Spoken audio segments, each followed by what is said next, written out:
ইংরেজি নববর্ষ ২০১৪ সালকে বরণ করতে রাত ১২টা ১ মিনিটে তারুণ্যের দীপ্ত উচ্ছল পদচারণায় মুখর হয়ে ওঠে ঢাকা বিশ্ববিদ্যালয় টিএসসি এলাকা। ধর্ম, বর্ণ, গোত্র নির্বিশেষে যেন মিলেমিশে একাত্ম হয়ে যায় এক মোহনায়। এত কিছুর পরেও তারুণ্যের মুখে মুখে দেশাত্মবোধ জাগানিয়া উল্লাস।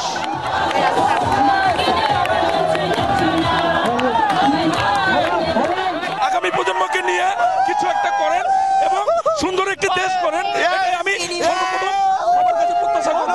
হিংসা, বিদ্বেষ, বিভেদ থাকবে না, সবাই আমরা একসাথে দেশকে এগিয়ে নিয়ে যাব। এটা তত্ত্ব হবে একটা বৈষম্যমুক্ত বছর। ঢাকা বিশ্ববিদ্যালয়ে প্রবেশের পথগুলো ব্যারিকেড বসিয়ে আবাসিক ছাত্রছাত্রী ও বাসিন্দা ছাড়া অন্যদের প্রবেশ নিয়ন্ত্রণ করে পুলিশ। যানবাহন চলাচল নিয়ন্ত্রণ করা হয় বেইলি রোড ও নয়নাভিরাম বিনোদন কেন্দ্র হাতিরঝিল এলাকাতেও।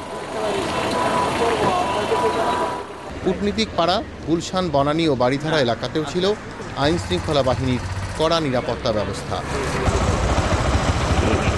চেকপোস্ট বসিয়ে যানবাহনে তল্লাশি করা হয়। কাজ করে র্যাবের dog squad, bomb disposal unit.